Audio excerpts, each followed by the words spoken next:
welcome to another Crafternoon. My name is Pam and I work at the Downtown Reno Library, and today we are going to be making friendship bracelets for ourselves and our friends, also known as Kumi Himo. It's a Kumi Himo braiding technique that we're going to use today, and let me show you an example. This is the example right here, and it is done with embroidery floss. That's what we're going to use today. But you can actually use any string or yarn. The embroidery floss I find is really easy for beginners. And to start off with, I would like to thank homadegifts.com for these lovely templates. So we have templates, and I like the templates because they give you the pattern so you don't have to try and figure it out yourself. And additionally, they give you where to start. One of the things that you're the first step is to print out these templates, and they should be in the link below.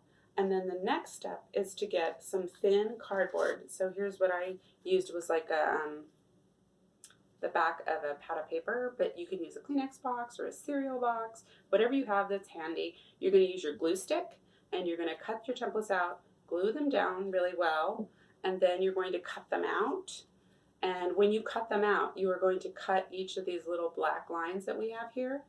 And I also like to draw an arrow for the direction because I often forget which direction I'm going. So when we get there, you'll see. It also has a start spot, so that's super helpful. So the first, after you've printed them out and glued them on and cut them, you need to punch a hole in the middle. The hole does not need to be this big. It just needs to be big enough to get the knot through that we're going to make in it. So I'll show you when we get there. So on this pattern, you can see that there are 4 red dots, 4 green, 4 blue, 4 yellow. Now that's to get this striping pattern. Each one is different. So each one you're going to have to count how many threads you need, but you need 16 in total. And I cut them 20 inches long only because if you cut them a little shorter, you might save some embroidery floss, but if you run out of floss because your person that you're making it for, his wrist is a little bigger, that could be an issue. So nobody wants to run out of floss. So here's my measuring tape, and we're gonna measure out 20 inches and do this 16 times. Now if I'm using 4 and it's an equal amount, you buy floss in a packet like this. Personally, I find it gets knotted all the time. So what I end up doing is I move them to these bobbins that I bought, and then I number them with the number of the color. But you can do it however you want to. So we're gonna take, because we're doing 4 colors, these are my 4 bobbins. So you're just gonna unwind some and put the end together and measure. And you're just gonna do this, the total number of times. So you need 16 pieces, you have 4 pieces of floss. That is 4 times. So you're gonna do this 4 times. I have already pre-measured, so I'm going to grab that. And here is my pre-measured cut stuff. So the things you're going to need: the glue stick, the piece of cardboard, a pair of scissors to cut. So this is a pretty easy, simple craft. The only thing that's really kind of costly is maybe the embroidery floss, but maybe not. Maybe you have it sitting around the house like I do. So then your next step is to get your flosses all together, all 16 pieces, and then you're going to tie a knot, and the knot is going to be about 1 inch from the end. So I want my knot to be like 1 inch, which is for me, about my thumb length. So I'm going to take this and I'm going to tie it in an overhand knot, just like this. And then in order to get it in the right place, I'm going to kind of scoosh it down and then pull it as tight as I can. I'm going to do that twice, so I have a fairly large size knot. And that is what we're going to use to secure our bracelet. Okay, now we're going to start loading it onto our braiding wheel. So you're going to pop it in the hole, and you're just going to take each of the colors and put it in one of the things. Don't worry about it if it keeps popping out. Mine does it all the time. All right, so I'm going to get these 2 green ones first. This blue one maybe. Start pushing it over. You can tighten it up at the end, so if it's baggy or not quite in there perfect, don't worry about it.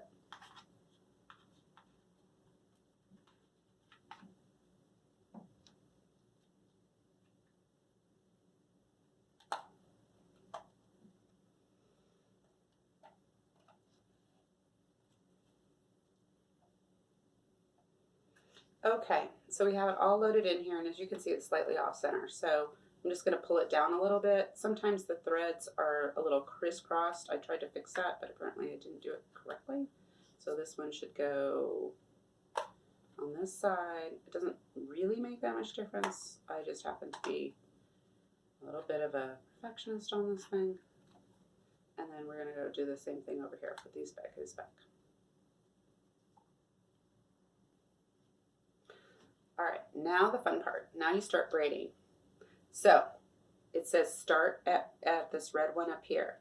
You're going to take the top red one and you are going to pull it down and put it to the start spot. It's on the right hand side, as you can see. I'm going to pull it down, put it at the right hand side of the red ones at the bottom. Then you're going to pull the one on the left side and pull it back and put it to the left side of the one at the top. And then you're going to turn. That's why I draw that arrow, so that I always remember. So you're going to go down to the right, up to the left. You can think of it as north or south, up or down, whatever works. Same thing, turn, down to the right, up to the left. Next color, down to the right,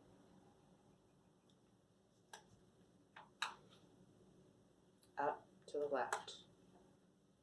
Periodically, you're going to want to rake your fingers through and comb out any tangles that start happening. So you're going to do the same thing.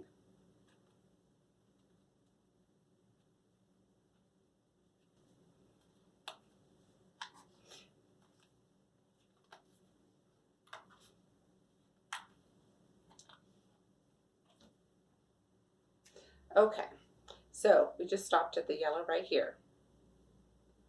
Now, if you ever want to stop for any reason, like you need to go do something or you just need to pause or whatever, you're going to take the top string and go down to the bottom and leave it like that. That way you know if it's 3 on the bottom, 1 on the top, you still have to do bottom to top left. Okay? So that is my little trick for doing this. So if I set it aside, I can come back and I always know to pick it up and go, oh, okay, that's the one I was at. And then you're going to go again. And after a few minutes, you will notice that you will start finding a tail on the bottom and your braid will start to grow.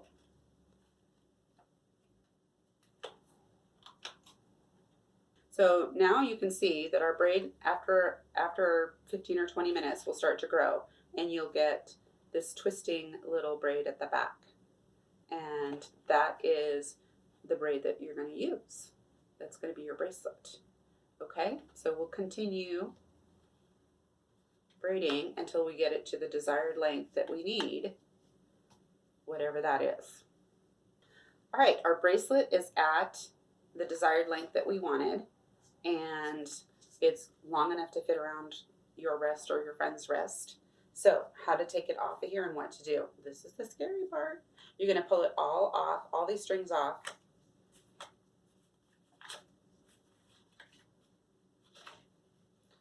And toss your wheel aside. You're going to comb out your ends. And then you're going to tie a knot right in the end of your braiding. So right here is where you want your knot to land.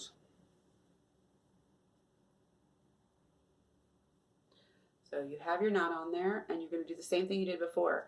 Snuggle it up. Now here is where if you've braided for too long, you can remeasure either with your measuring tape or with your, if you know the person's wrist length, or just measure it against your own wrist. You want to have that knot a little bit snug. So it wants to be a little snug because it'll stretch out a little as you wear it. So tie the knot a little ways back and on your braiding. You get a nice snug knot on there. There's your knot. And then you're going to do another knot about a half an inch, so about a half a thumb length for me, over. I'm going to tie another knot. So here's my second knot.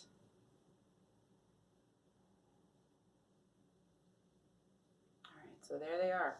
So you're just going to make sure you get that about a half an inch and snug it up. If you see some loose threads or anything, you can kind of pull on whatever color that is to tighten it up. See a loose blue one? Let's pull on that a little bit. Oh, it looks like I have an extra thread sitting in there, but that's okay because we're going to just tie this up, tighten it as much as we can, pull on the strings, tighten, tighten. Oh, here it is. Got bent over a little bit. Here's where we can use our scissors to pull that through.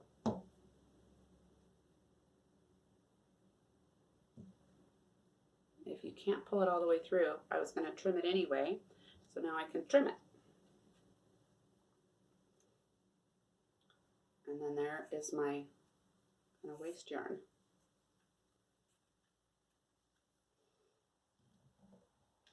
So now, how are we going to make this into a bracelet? You separate these strings on one end, doesn't matter where it is, and then you're going to push the big knot through the tiny space, and now you have it as a bracelet.